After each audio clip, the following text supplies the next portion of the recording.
The town believed Silas Crow couldn't speak because he didn't want to. Folks in Dust Hollow liked simple explanations, especially when they came wrapped in rumor. They said he'd taken a vow of silence after the war, or that he was too proud to talk to lesser men. Children dared each other to shout near him just to see if he'd flinch. He never did. Silence clung to him like a second coat, worn, familiar, and heavy. The truth was quieter than all that. Years ago, a stampede tore through a cattle drive gone wrong. Horses screaming, men scattering, dust choking the sky. Silas had been thrown beneath a panicked bull, its weight crushing his throat against stone. By the time they dragged him free, his voice was already gone. No prayers, no curses, just air that refused to become sound. The doctor said it was a mercy he lived at all. At first, Silas tried to fight it. He wrote notes. He learned signs no one else understood. But Dust Hollow was not a town built for patience. Eventually, he stopped trying to explain. Silence was easier, safer. He bought land on the edge of town, built a small house with his own hands, and took work that required no conversation, hauling freight, breaking horses, guarding herds at night. The quiet stretched long and wide around him, and most days, he liked it that way. Loneliness, however, has a way of seeping in when the nights grow too still. That was how the letter came to be written. Silas sat at his rough-hewn table one evening, lamplight flickering over paper as he carefully scratched words in neat, deliberate lines.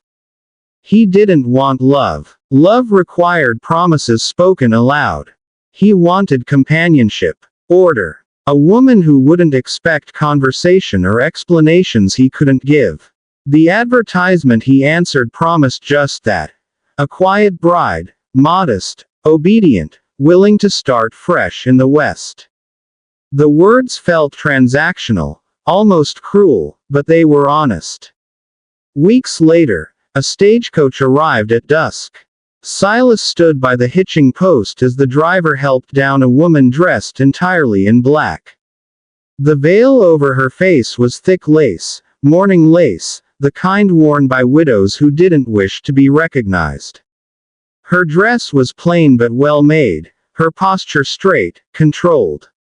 She moved like someone used to watching for danger. She did not speak. For a moment, Silas felt relief loosen something tight in his chest. He tipped his hat, offering his hand. After a brief pause, she placed her gloved fingers in his. Her grip was firm, warmer than he expected. Up close, he noticed her eyes through the veil, dark, sharp, and unsettlingly aware. Not the eyes of a meek woman, but of someone who saw too much and said nothing about it. The ride to his house passed in silence, broken only by the creak of the wagon and the whisper of wind through dry grass. She took in the land with careful attention, noting distances, shadows, the way the hills folded around the property like a secret. Silas told himself it was nerves. Inside the house, he showed her the room prepared for her, the simple supper laid out, the rules written clearly on a slate. Respect, work shared, freedom to leave if she wished. She read them slowly, then looked up at him and nodded. That night, as the lamp dimmed and silence settled between them like an agreement, Silas believed he had chosen peace. He did not yet know that silence, in the wrong hands, could be sharper than any blade. The silence shattered on the seventh night like glass breaking in the dark. Silas was at the table, sharpening a blade by habit more than need, when he felt it, that prickle at the back of his neck that had once kept him alive. The room was too still. Not peaceful, watchful. He looked up. Mara stood near the hearth, the black veil folded neatly in her hands. Firelight traced her face in sharp lines, revealing a beauty that wasn't soft or inviting, but dangerous in its precision. She had changed out of morning clothes, trading them for plain riding trousers and a fitted shirt. A gun rested easily at her hip, as if it had always belonged there. "You didn't order a quiet bride," she said. The sound of her voice struck him harder than any blow. Calm, clear, certain. Silas rose slowly, every muscle taut. She continued before he could move. "You ordered someone who wouldn't hear your secrets. Someone who wouldn't ask why a man lives alone with 3 graves past the cottonwoods." Her eyes never left his. Someone who wouldn't recognize a former marshal pretending to be a ghost. His hand twitched. The blade slipped from his fingers and clattered onto the table. Mara stepped closer. "They call me the Black Widow," she said, not with pride, but with weary honesty. "I marry men who deserve to disappear. Men who escape the law. Men with blood on their hands." She drew the gun. Silas didn't run. He didn't beg. He only met her gaze, steady and unflinching, the way he had faced charging cattle and drawn pistols alike. Slowly, deliberately, he reached for the charcoal and slate. His hands shook. Not with fear, but with effort, with memory. He wrote. "I tried to speak." She hesitated. They wouldn't listen. The fire popped softly. Outside, wind dragged its fingers across the plains. Mara's grip tightened on the gun. "You hunted men," she said. "You buried them without markers."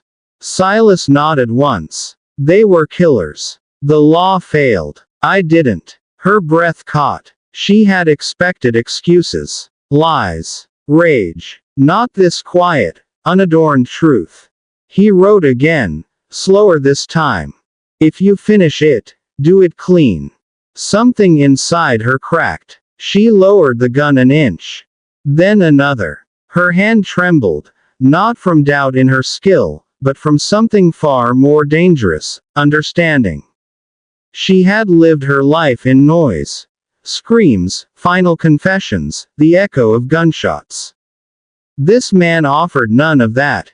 Only acceptance. Silas looked at her, really looked, and saw not a predator, but a woman worn thin by death. He erased the slate and wrote 2 final words. "Stay alive." The plea was silent, but it roared. Mara let the gun fall to the floor. For the first time in years, she chose mercy over blood. She sank onto the bench, breath shaking, the weight of all the men she'd ended pressing down on her chest. Silas knelt beside her, not touching, just present.